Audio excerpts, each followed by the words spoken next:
बिस्मिल्लाहिर्रहमानिर्रहीम। अस्सलामु अलैकुम वरहमतुल्लाहि वबरकातुहू। नेक वक्त बनने का नुस्खा।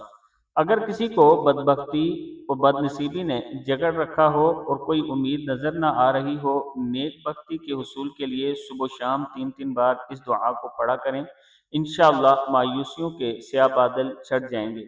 यानी अगर आपकी ज़िंदगी में ऐसा हो गया है कि आप यूँ समझते हैं कि हर तरफ से मुसीबत आप पर आ रही है, हर तरफ से मुश्किल आप पर आ रही है, तो फिर ये अमल करें।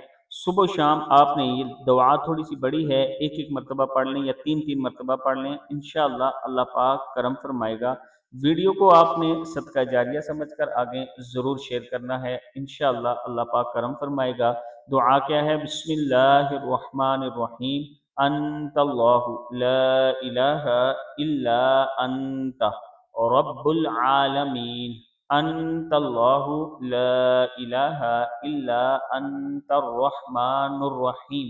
अंतल्लाहु ला इलाहा इल्ला अंतल अलियुल कबीर।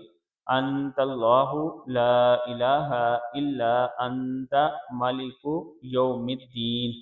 अंतल्लाहु ला इलाहा इल्ला अंतल गफूरुर रहीम।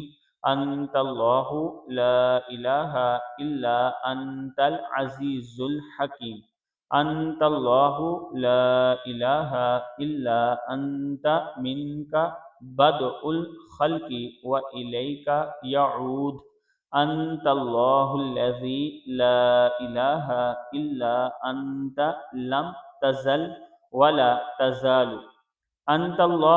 अंतल्लाहुल्लज़ी ला इलाहा इल्ला अंत खालिकुल खैरि वश्शर्रि।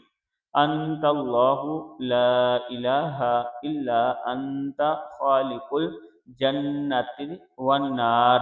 सदक़ल्लाहुल अज़ीम। ये जो दुआ है ये आपने सुबह शाम 3 3 मरतबा पढ़नी है। इंशाअल्लाह आपकी ज़िंदगी में जो मुसीबतें, परेशानियाँ, बदबख्तियाँ आप समझते हैं कि आ चुकी हैं, अल्लाह ताला का ख़ास करम होगा और आपकी ज़िंदगी में आसानियाँ आना शुरू हो जाएंगी।